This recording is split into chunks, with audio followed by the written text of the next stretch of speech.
आज धनतेरस है और धनतेरस के दिन भगवान धन्वंतरी की पूजा करी जाती है। भगवान धन्वंतरी की पूजा क्यों करी जाती है, इसका क्या महत्व है, हमारे साथ डॉक्टर प्रीति डुबल जी हैं।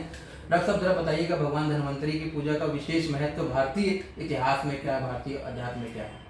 नमस्कार, मैं वैद्य प्रीति दुबल आयुष चिकित्सा केंद्र से आप सभी को धन्वंतरी दिवस की हार्दिक शुभकामनाएं।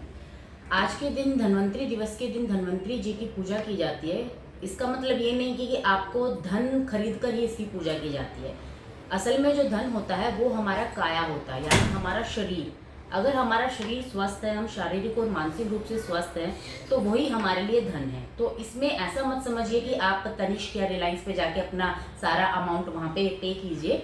आपको आज के दिन से अपने स्वास्थ्य की तरफ ध्यान देना चाहिए। अगर स्वस्थ है तो धन है। तो इसका महत्व इसलिए है कि हम आज के दिन हमारे यहाँ पे आयुर्वेद धन्वंतरी दिवस के दिन आयुर्वेद के जो हमारे देवता है धन्वंतरी जी, उनका अवतरण हुआ था, तो उनकी खुशी में ही धन्वंतरी दिवस बनाया जाता है। अच्छा, एक में सवाल और आता है कि आयुर्वेद कितना बेहतर है आज के दौर को देखते हुए, जितना पॉल्यूशन है आज का अगर हम आज की बात करें तो आयुर्वेद ही सबसे बेहतर है। क्योंकि आजकल आप देखेंगे जितने भी ऑटोइम्यून डिसऑर्डर है या जेनेटिक डिसऑर्डर है या ऐसी डिजीज है जिनका पता ही नहीं चलता कि कॉजेटिव फैक्टर क्या है, क्योंकि वो पॉजिटिव फैक्टर सिर्फ और सिर्फ आपके लाइफस्टाइल से रिलेटेड है। कि हमारे जैसे भारतीय देश है हमारा, इसमें ऋतु अलग अलग है, प्रकृति अलग अलग है, देश अलग अलग है, भाषाएं अलग अलग है, तो उसी हिसाब से रोग भी अलग अलग होते हैं।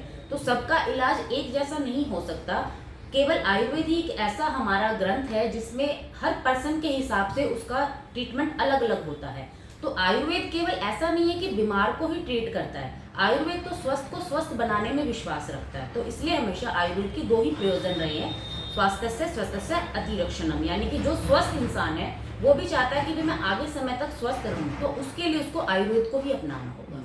अच्छा मैम, एक सवाल और आता है कि आज के दौर की एलोपैथी से आयुर्वेद कितना बेहतर है? कि हम अगर देखें आज के दौर को देखते हुए कि एलोपैथी में लोग जाते हैं, उन्हें वो बीमारी का समुचित इलाज नहीं मिल पाता है, तो उससे आयुर्वेद या जो हमारी पद्धतियां हैं, पुरानी इलाज की जो पद्धतियां, वो कितनी बेहतर है, आप कैसे देखते हैं? इसमें तो कोई संशय नहीं है कि आयुर्वेद एक हमारी पुरानी पद्धति है। और आयुर्वेद इसलिए सब चीज़ों से बेहतर है क्योंकि एक तो जो आयुर्वेद की चिकित्सा होती है वो मतलब प्लांट बेस्ड चिकित्सा होती है।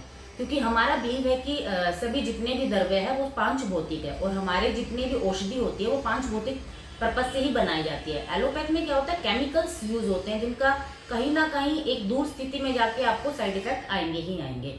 और आयुर्वेद क्या है, केवल वो ऐसा नहीं है कि आपको शारीरिक रूप से स्वस्थ करता है, वो आपको हर तरीके से स्वस्थ करता है। मानसिक रूप से ले लो, आप धार्मिक रूप से ले लो, या आप एक सामाजिक रूप से ले लो, या आर्थिक रूप से ले लो, क्योंकि वो चिकित्सा न रह के एक जीवन शैली है, लाइफ स्टाइल है। हाँ जी। अच्छा, दूसरा मैम एक आखिरी सवाल आपसे और समझना चाहेंगे कि पॉल्यूशन को देखते हुए आज के दौर में प्रदूषण बहुत ज़्यादा है। हाँ जी, हाँ जी। प्रदूषण से लोग कैसे बचें?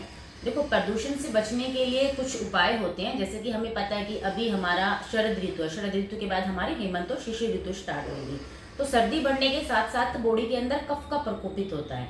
तो यदि अगर हमारी दिनचर्या में जैसे धूमपान है ना, नशे है, अभ्यंग है, अगर हम इन चीज़ों को प्राकृतिक रूप से डेली के रूप में अगर प्रयोग करना शुरू करें तो जो बीमारी हमें होनी है उनसे हम बच सकते हैं। और जिस ऋतु में जो हमारा आहार विहार बताया गया है, अगर हम उसको फॉलो करते हैं तो जायज हम उनसे होने वाली कॉम्प्लिकेशन से बच जाएंगे। तो निश्चित तौर पर मैम का यही कहना है कि अगर आप आयुर्वेद का उपयोग करते हैं तो निश्चित तौर पर आप सेहत से समृद्धि की जो यात्रा है वो तय करते हैं।